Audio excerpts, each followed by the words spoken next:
안녕하세요. 딸아이를 키우고 있는 워킹맘입니다. 어디다 하소연할 곳도 마땅치 않고 그래서 여기에 오게 되었어요. 남편과는 서울에서 버스로 10분만 벗어나면 바로 나오는 경기권에서 거주하고 있어요. 할 수만 있다면야 저희도 서울에서 시작하고 싶었지만 당시 저희가 가진 돈이 많지가 않았거든요. 그래서 친정부모님의 도움을 받아 그나마 지금 사는 아파트에 들어올 수 있었습니다. 그리고 동네 자체는 마음에 쏙 들어요. 근처에 산도 있고 학군도 잘 되어 있는 데다가 당장 상권이 잘 조성되어 있다 보니 사는데 불편한 게 없거든요. 하지만 제가 육아휴직에서 복귀하고 얼마 되지 않아서 이직을 했는데 그러면서 출퇴근길이 멀어진 게 어떻게 보면 유일한 단점이라면 단점이네요. 전에는 남편과 마찬가지로 자가용으로 20분 정도면 출근을 할 수 있었거든요. 그런데 지금은 버스도 타야 하고 지하철도 타야 해서 운이 좋으면 1시간, 아니면 보통 1시간 20분씩은 걸립니다. 왕복으론 거의 3시간 가까이 걸리는 셈이지요. 그렇다 보니 집에 오면 말 그대로 파김치가 되어 있기 일쑤였어요. 사실 애만 아니었다면 이직할 일도 없었을 거예요. 원래 다니던 회사도 잘 다니고 있었고 월급도 많았던 건 아니지만 그렇다고 크게 부족하지도 않았거든요. 그런데 어머님 아버님의 성화로 저희 계획보다 이르게 아이를 갖게 되었습니다. 그리고 애를 키우는데 돈이 많이 든다는 건 알고 있었는데 그게 제 예상보다 훨씬 많이 들더라고요. 게다가 엄마 마음이란 게 제 자식이 남한테 치이는 꼴을 보고만 있을 순 없잖아요. 정말이지. 뭐라도 해줄 수만 있다면 더 해주고 싶고 그렇잖아요. 저도 별반 다르지 않았지요.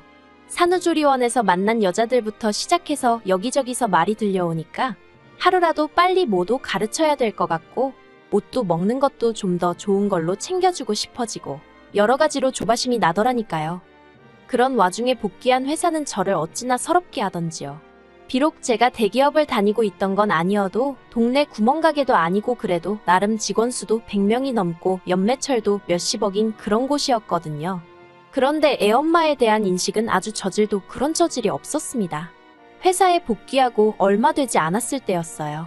사장실로 호출을 하길래 갔더니 퇴직금 얼마 챙겨줄 테니까 알아서 제 발로 나가라는 거예요. 자기는 애 문제로 자리 이탈하고 회사 일에 집중 못하는 그런 직원은 필요 없다면서요. 하지만 저는 그 말이 어처구니도 없고 가당치 않다 싶어서 따르지 못한다 알렸습니다. 마음 한켠으론 묵묵히 버티면서 제 할 일만 잘해내면 사장도 자기가 잘못 생각했다는 걸 깨닫고 저에게 미안해할 거라고 생각하면서 말이에요. 하지만 제가 너무 순진했던 거지요. 어떻게든 열심히 해보려는 저에게 예전과 다른 업무를 배정해준다던가 혼자 지하에 있는 사무실에서 일을 하게 한다거나 정말이지 정신적으로 너무 힘들게 하더라니까요. 그러다 그런 상황 속에서 다른 회사로부터 스카웃 제의를 받게 되었는데 바로 제가 지금 다니고 있는 회사입니다. 회사가 먼 게 마음에 걸리긴 했지만 이직을 안 한다고 해서 얼마나 버틸 수 있을지도 확신할 수 없었고 어쨌든 제가 먼저 지원한 게 아니라 오퍼라 그런지 연봉 조건도 좋았어요.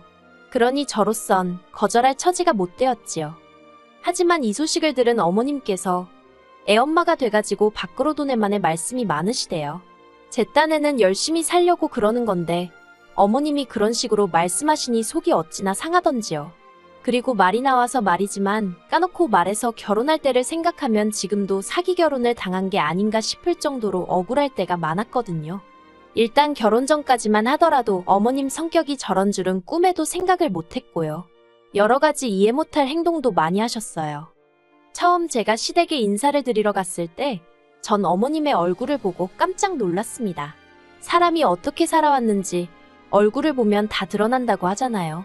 저희 어머님은 뭐라고 해야 할지 미운 주름이 많으셨어요. 인상 쓸 때 생기는 미간주름이라던가 처진입꼬리 주름이라던가 그런 거요. 게다가 말씀도 어찌나 괄괄하게 하시는지 보통은 아니겠구나 싶었지요. 하지만 어쩐 일인지 어머님은 결혼식도 혼수도 전부 다 저희들더러 알아서 하라시며 전혀 간섭도 안 하셨고 연락을 자주 해라 마라 그런 것도 없으시대요. 그래서 전 속으로 사람이 생긴 것만 보고는 모른다더니 정말 그렇구나 하고 생각했답니다. 그런데 문제는 결혼식이 임박할 때까지도 처음에 저희 결혼에 보태주시기로 한 5천만 원에 대해서 이렇다 저렇다 말씀이 없으신 거예요. 저는 저대로 돈 이야기다 보니 껄끄러워서 눈치만 살피고 있었고요. 그러다 답답한 마음에 여쭸더니 덜컥 제 손을 잡으시곤 당신 사정을 길게도 늘어놓으시대요. 그리고 그때는 식은 코앞이지. 어머님하고는 그럭저럭 정도 들었지. 그래서 제가 냉정하게 상황 파악을 못하고 남편이랑 상의 끝에 어머님이 해주신다던 돈은 대출을 받아서 해결했답니다. 그렇다 보니 결혼식을 올리고 나서도 한동안 애 가질 생각은 꿈도 못 꿨지요. 그런데 결혼한 지 1년도 안 돼서 아버님이 쓰러지시고 이래저래 집안에 일이 좀 있었어요.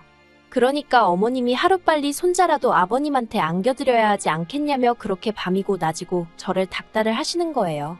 남편도 남편대로 마음이 급한 눈치였고요. 그리고 그때 남편이 분명히 했던 말이 아이만 낳으면 어머님이 애도 봐주시고 여러모로 도움을 많이 주실 거라 했습니다. 솔직히 친정에 맡기기도 여의치 않았던 상황이라 그래 여러 가지로 좋은 일 한다 생각하자 마음을 먹었어요. 그렇게 지금 딸애를 갖게 되었고요. 하지만 이게 웬걸요. 막상 애를 갖고 나니까 어머님이 도와주시긴 뭘 도와주시나요. 입덧이라도 하면 그걸 가지고 애 가졌다가 유세하냐. 생색내지 말라 별소리를 다 하시대요. 그뿐만이 아니었습니다. 애도 예뻐해주질 않으시니 그게 그렇게 서운하더라니까요. 저희 애 첫돌 때요. 금반지까지는 기대도 안 했습니다만 어쩜 양말 한 짝도 안 사주실 수가 있어요? 그러니 저라고 시댁에 돈을 쓰고 싶지가 않더라고요. 그런데 올해 초였습니다. 어머님이 집에서 밥이나 같이 먹게 오라고 해서 갔거든요. 그런데 신혼에도 와 있더라고요. 신혼은 남편보다 2살 어리고 저희 결혼한 다음 해에 결혼을 했어요. 애는 아직 없고요. 아무튼 그런 상황에서 어머님이 뜻밖의 이야기를 꺼내셨습니다. 어머님 아버님이랑 신혼애랑 합가를 하기로 했다는 거예요. 그래서 집을 리모델링을 해야 한다는데 그 돈을 저희더러 좀 보태라고 하시는 게 아니겠어요? 황당했지요. 보아하니 신혼애가 들어와서 산다고 하니까 리모델링 이야기가 나온 것 같은데 그걸 그러면 신혼애회가 보태야지 왜 저희가 보태나 싶어서요. 그리고 막말로 돈이 있어야 그것도 뭐 보태드리던지 하지 저희도 여유가 없이 빠듯했거든요. 그래서 어머님께 죄송하다 그럴 만한 돈이 없다고 일단은 그렇게 말씀을 드렸습니다. 그러자 어머님이 니들 얼마 전에 자동차 계약했다 하지 않았냐면서 그 이야기를 꺼내시는 거예요. 사실 남편이 타던 차는 남편이 직장에 들어가자마자 샀던 차라 10년도 더 된 차였고 제가 타던 차도 7년이 넘은 차였습니다. 그런데 이제 애를 데리고 어디라도 가려니까 이 차고 저 차고 불안해서 태울 수가 있어야 말이지요. 그래서 조금 무리한다 싶기는 했지만 가족용 SUV를 한 대 계약을 하긴 했었어요.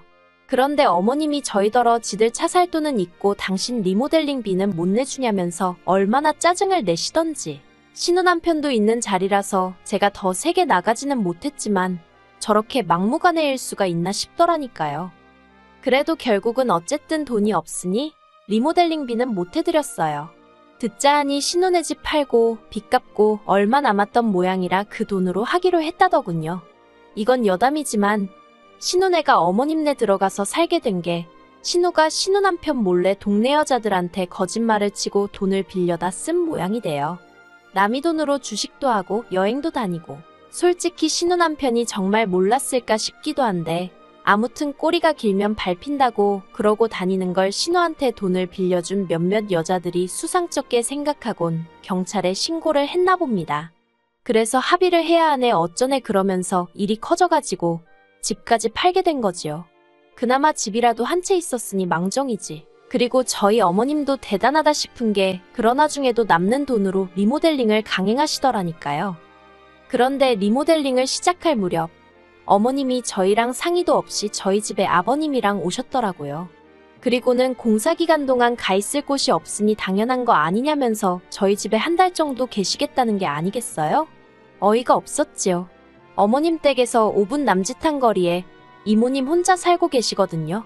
뭐 아버님 입장에서야 처제인 이모님보다는 아들 집이 편하셔서 그러실 수도 있지만 아무튼 여러 가지로 저도 날이 서더라고요.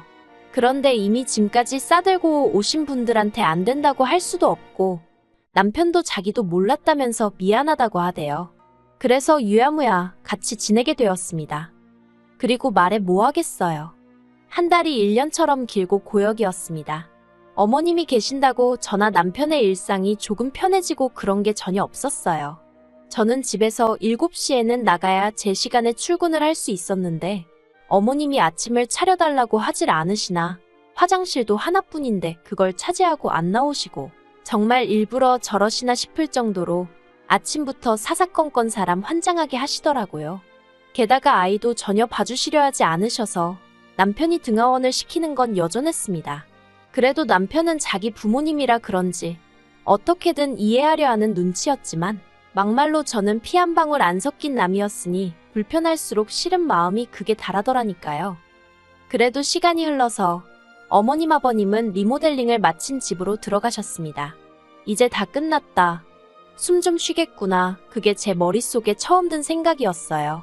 그런데 끝이 아니더라고요. 지난주 초였어요. 어머님 아버님이 연락도 없이 저희 집에 또 오셨더라고요. 일단 집 안으로 모셨더니 어머님이 찬물 한 잔을 그대로 들이키시고는 다음 주쯤에 저희 집으로 이사를 오시겠다는 겁니다. 일단 작은 방이 비었지 않냐면서 거기서 당분간 생활을 하셔야겠다나요?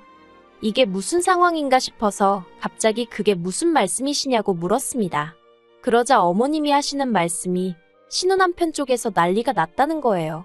알고 보니 신혼애가 살던 아파트는 신혼남편이 해온 것이었는데 그걸 홀랑 팔아먹어가지고 그쪽 사돈들이 화가 단단히 났다나요? 게다가 대릴사위까지 하게 생겼다면서 이혼을 시킨 애만의 집안이 다 뒤집어졌던 거지요. 그러니 어쩌겠냐면서 당신 딸 이혼녀 안 만들려면 일단 당신 아파트를 신혼애한테 줘야 될 것 같다고. 그래서 당분간 저희랑 사셔야겠답니다. 제가 그것 말도 안 된다고 했어요. 신우가 사고를 쳐서 이 사단이 난 건데 왜 제가 피해를 봐야 하냐고요.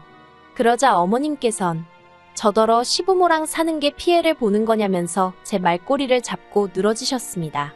저더러 그렇게 안 봤는데 아주 못돼 처먹었다면서 가족끼리 서로 돕는 거지. 너는 그런 것도 안 배웠냐고요. 저라고 할 말이 없었겠어요?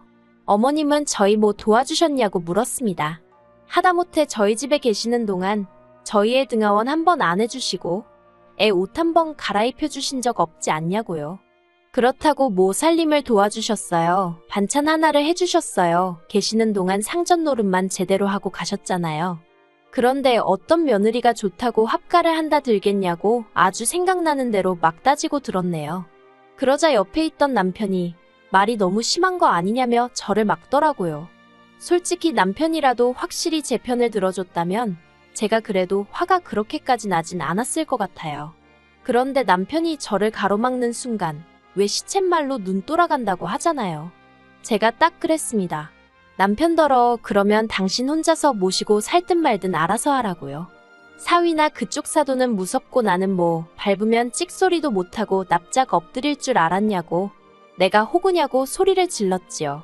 그리고는 남편더러 당장 이 집 부동산에 내놓을 거라 했습니다. 아파트 계약 당시 대출을 제 이름으로 받으면서 명의도 제 이름으로 했는데 어휴 지금도 그때를 생각하면 천만 다행이다 싶어요. 아무튼 이후로도 남편은 계속해서 저더러 말을 가려서 하라면서 어쩌고저쩌고 아주 난리도 아니대요. 결국 듣다 못한 제가 먼저 이혼하자는 초강수를 뒀습니다. 그러자 남편이 콧방귀를 뀌더라고요. 그리고는 한다는 소리가 그럼 저더러 애는 못 보고 살 줄 알라는 거예요. 시부모 모시기 싫어서 이혼하겠다 나서는 주제에 설마 애 욕심을 낼 건 아니지 그러면서 저더러 며느리로서 자격도 없고 엄마로서도 자격도 없다나요? 그래서 그러라 했습니다.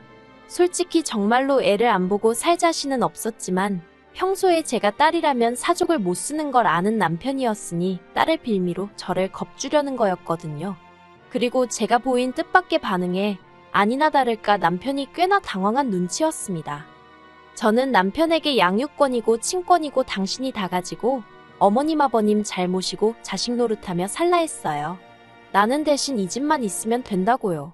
그러자 어머님도 이게 아닌데 싶으셨는지 한 발 물러나시면서 딸이고 아들이고 다 이혼하게 생겼다며 나오지도 않는 눈물을 쥐어짜시더라니까요. 저는 남편에게 어머님과 나 둘 중 하나를 선택해라 그런 소리는 안 하겠다 했습니다. 대신 어머님을 바라보고는 어머님께 신혼애한테 생긴 문제는 그쪽에서 알아서 해결하게 하시고 어머님은 어머님 집이나 잘 지키시라 했어요. 그렇게 하셔야 어머님 아들도 잘 살 수 있는 거라면서 아들 며느리가 호구가 아니라는 것 좀 알아달라 했지요. 그러자 남편도 제 말에 수긍을 하며 어머님께 별 수 없지 않느냐고 걔들 문제는 걔들더러 알아서 하라고 해. 그러대요. 그렇게 일단은 저희 집에 평화가 찾아오긴 했어요. 솔직히 얼마나 갈지는 두고 봐야 알겠지만요. 남편도 자기가 장남이다 보니 어머님 아버님을 챙겨야겠다는 생각이 들어서 순간 자기가 저에게 말을 심하게 했다며 미안하다 사과해왔습니다. 하지만 말이라는 게 한번 엎어지면 주워 담을 수 없다고 제가 받은 충격과 상처가 한 번에 괜찮아지진 않더라고요. 그래서 지금 남편이 무척 꼴보기 싫은 상황이긴 하네요.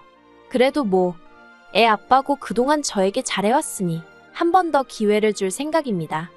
어머님은 이후로 저에게 연락은 따로 안 해오고 계세요. 그리고 신혼에는 별거를 시작했다대요. 신우 남편은 자기 본가로 갔고 신우는 신우대로 어머님 아버님하고 지내고 있어요. 그래서 신우가 저나 저희 남편을 원망하는 눈치긴 한데 그거야 뭐 솔직히 그러던지 말던지 관심은 없습니다. 저는 제 가정이 소중하지 신우 가정까지 챙겨줄 여력도 없고 능력도 안 되거든요. 어떻게 끝내야 할지 모르겠습니다만 제가 하고 싶은 말은 가끔은 생각보다 더 세게 나가야 원하는 바를 얻을 수 있는 것 같다는 거예요. 앞으로도 어머님의 억지에 휘둘리지 않고 제 가정을 지키며 살아가 보겠습니다.